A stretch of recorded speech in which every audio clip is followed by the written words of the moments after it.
Ang saya ko ngayon tanghali dahil kumpleto tayo.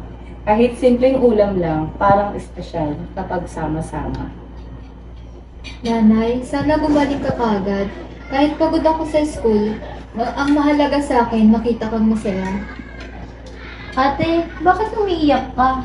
Hindi ba dapat masaya ka kasi kumpleto tayo?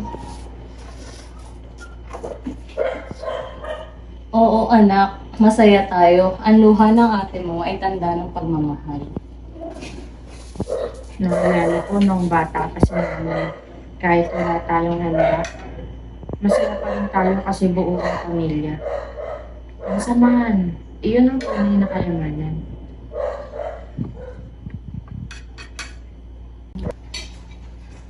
Totoo po, Lola. Kahit minsan nahihirapan ako, kung kasama ko kayo, nagiging matatag ako. Anak, tandaan mo, hindi sakit ang magtatakda ng buhay natin. Ang pagmamahal na tunay na lola. Kaya po pala kahit simpleng tanghalian lang ay parang fiesta na. Hanggat may alaala at pagmamahal, hindi mawawala ang liwanag ng pamilya. Tandaan mo yan.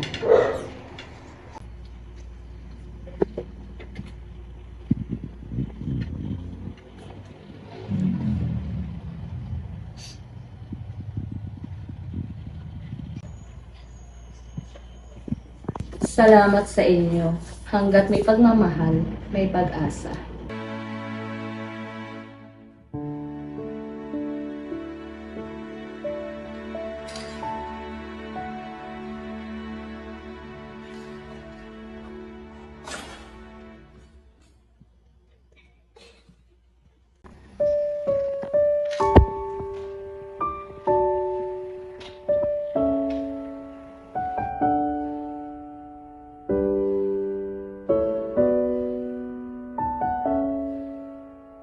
Bumalik ka kagad. Tapos, Ibalik mo sa sofa to. itong lola na to, nagbala ko ba? Ay, grabe kayo ah.